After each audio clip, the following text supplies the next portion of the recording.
Pertanyaannya, mengapa Allah membenci perceraian sementara Allah membolehkan perceraian? Sebelum menjawab kenapa Allah benci perceraian padahal Allah membolehkan perceraian, teman-teman yang dirahmati oleh Allah Subhanahu wa taala, ketahuilah perceraian itu tidak ada seorang pun yang menginginkannya.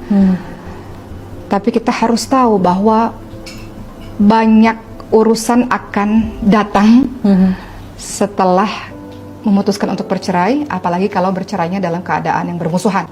Artinya masalahnya tidak berhenti sampai di situ, akan ada timbul masalah-masalah baru yang mungkin kita akan hadapi. Kalau kita dalam kondisi bercerainya tidak baik ya, kita padahal inginnya bertemu baik, berpisahnya juga baik sebetulnya. Kenapa Allah bolehkan? Ini adalah bukti keadilan Allah Subhanahu wa taala. Allah adil, karena tidak mungkin pernikahan dijalani dengan begitu zalim, dibiarkan begitu terus-menerus sehingga kita tersakiti. Nggak boleh. Dalam agama kita diajarkan untuk menjaga diri kita, menjaga harta kita, menjaga keturunan kita, dan lain-lain. Tapi yang ingin saya sampaikan teman-teman sekalian, sahabat-sahabat Nabi juga banyak yang bercerai. Maka kita ambil hikmah dari perceraian para sahabat Nabi. Pertama ada yang bernama Zainab binti Jahsy radhiyallahu anha dengan Zaid bin Harithah. Beliau ini menikah ya karena permintaan dari Rasulullah SAW menikah, tapi ternyata setelah pernikahan itu dijalani nggak bisa Zainab binti Jahsy menjalani pernikahan itu. Kenapa? Terlalu jauh perbedaannya.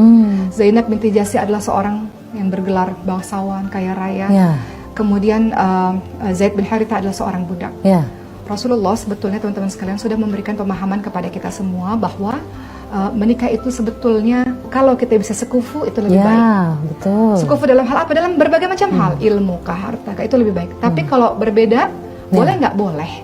Tapi adaptasinya juga luar biasa. Rasulullah dengan Siti Khadijah kaya raya luar biasa. Rasulullah pada saat itu belum sekaya raya Siti Khadijah, tapi bisa. Tapi di sini memberitahukan kepada kita teman-teman sekalian bahwa kalau kita berbeda seperti itu, maka ada perjuangan yang harus kita lakukan untuk kita bisa beradaptasi.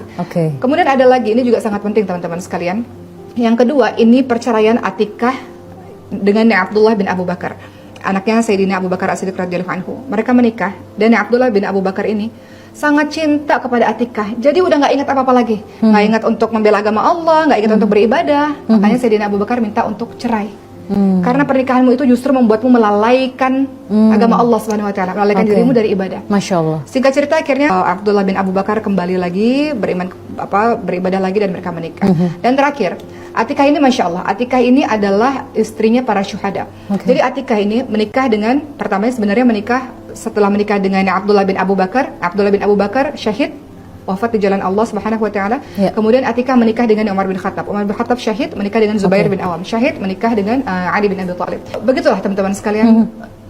Ada banyak kisah-kisah perceraian dari para sahabat-sahabat Rasulullah SAW dengan berbagai macam latar belakang. Tapi bukan berarti bercerai itu orang yang buruk. Itu sahabat-sahabat Nabi orang-orang saleh semuanya. Selama alasan perceraian itu syar'i dan diperbolehkan oleh Allah.